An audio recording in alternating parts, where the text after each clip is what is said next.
Zdravo, traderji! V današnjem videu vam bi rad predstavil, kaj je Forex in na kaj je treba biti pozoren.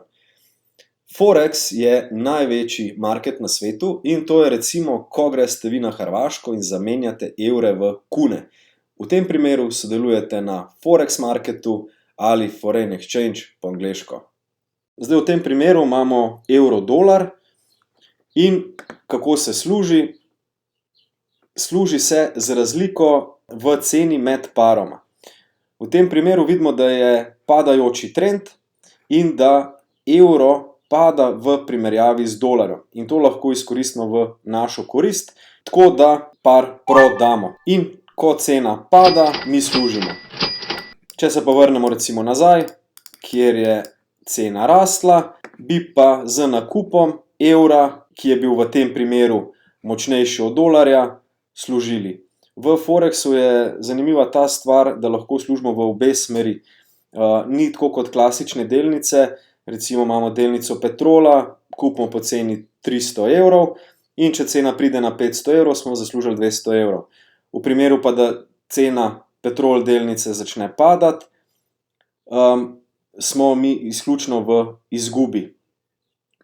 Na samem Forexu pa lahko služimo v obe smeri, kar je precej boljše kot samo v eno smer. Zdaj pa na kaj treba biti pozoren. V zadnjem času se pojavlja zelo veliko nekih Forex oziroma trgovalnih signalov, nekih shem, kjer vlagate denar v trgovanje. Potem imate ogromno nekih Forex gurujev, ampak problem vsega tega je, da nihče oziroma večina nima nekih rezultatov.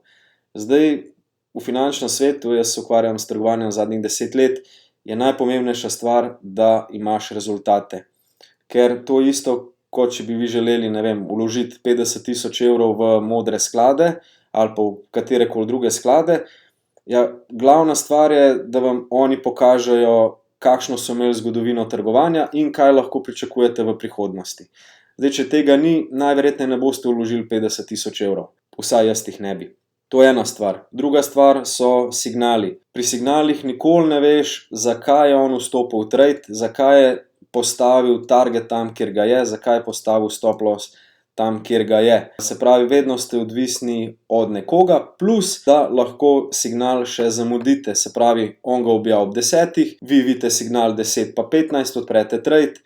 Med tem časom je lahko cena naredila že polovico targeta oziroma je šla v kontrasmer in je signal neveljaven. Tretja stvar so pa sheme, se pravi sheme, katere obljubljajo dnevne procente. Vložite, ne vem, 1000 evrov in oni rečejo, mi se ukvarjamo s trgovanjem, vsak dan bomo plačali 2 do 10%. Ok, sliši se zelo lepo, ampak potem bi bil vsak milijonar. Ne da se obogateti čez noč, mogoče če je sreča pri kriptu, da ste pravi čas bili v nekem altcoinu oziroma kjerkoli in pravi čas prodali. Ok, to ja, pri Forexu pa ni tako. In spet, če vam nekdo obljublja nenormalno visoke donose, se je boljše izogniti te navidezno zelo privlačni priložnosti. Veliko ljudi, skoraj vsak, me vpraša, s koliko denarja je pa fajn začeti, da lahko od trgovanja živiš. Vsakmu tudi rečem, da lahko imaš 1 000 000 evrov, ampak če ne znaš trgovati, boš tudi teh 1 000 000 evrov zelo hitro izgubil. Tako da najboljše je naučiti se nek koncept, naučiti se neke strategije, naložiti na račun magar 100 evrov, iz 100 evrov biti konstanten, delati profit nekaj časa in potem dodati na račun, oziroma mi imamo v sklopu programa pripravo na fundacijski program. Zdaj, kaj sploh je fundacijski program? Na svetu je par firm, zdaj največ naših traderjev, trenutno jih je 108, ki imajo fundacijski program, je na FTMO-ju oziroma na MyForexFundsu. To sta dve zelo močni firmi, ki fundirata uspešne traderje. Pri obeh je treba narediti 2 evalvacijska programa, ampak to lahko se naredi z enim tradom in potem se dobi račun, recimo v tem primeru za 100 000 dolarjev. Ta denar ni vaš, ampak delite z njimi profit. Oni vam dajo dostop do teh 100 000 dolarjev in recimo vi naredite 10%, Od tega oni vam plačajo profit vse do 90%. To bi bilo potem $9,000.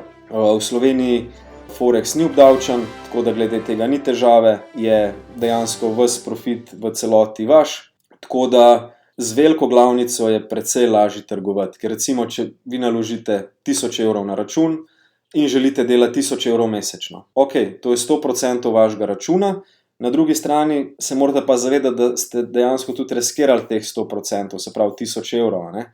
Da ste dobili 1000 evrov. To je 100%. V primeru fundacijskega računa je pa 1000 evrov 1% od 100.000. Se pravi, razlika je več kot očitna. Dobra stvar fundacijskih programov je tudi ta, da niste odgovorni za izgubo. V primeru, da izgubo naredite, več kot je dovoljena, vam enostavno račun samo vzamejo in izgubo pokrijejo s traderji, ki so profitabilni, ker to je velika masa ljudi odzadaj, ki delajo profit, in PTMO in MyForexFunds potem to izgubo krijeta s pomočjo uspešnih traderjev. Zdaj, če želite, ste vabljeni v naš trading room. Noter delimo izključno samo visokopotencialne analize, tako da jaz osebno ne objavim 10 analiz, samo zato, da sem jih objavil, ampak objavim analize, ki so dejansko dobre. Zgleda takole, recimo, smo dali analizo fund dolar in potem analize, kje smo vstopili, rdeče je stop loss, zeleno je target in potem profit oziroma izguba. Vse javno pokažemo, imate pa v trading roomu tudi izključno za Slovenijo, imate analize, potem imate osnove trgovanja in pa verificirane trgovalne rezultate. Dejansko imamo vse javno objavljeno, vse, kar objavimo v trading room, potem tudi vidite na track recordu. Od leta 2016 smo profitabilni in dejansko tudi izključno samo trgovalni rezultati nekaj štejejo v finančnem svetu. Upam, da ste se kaj naučili in da ne boste nasedali na neke visoke donose in lepe besede. Vedno vprašajte, da vam pokažejo rezultate, in pa fajn je, da je zgodovina trgovanja daljša od enega leta. To je z moje strani vse, kaj več pa v naslednjih videih.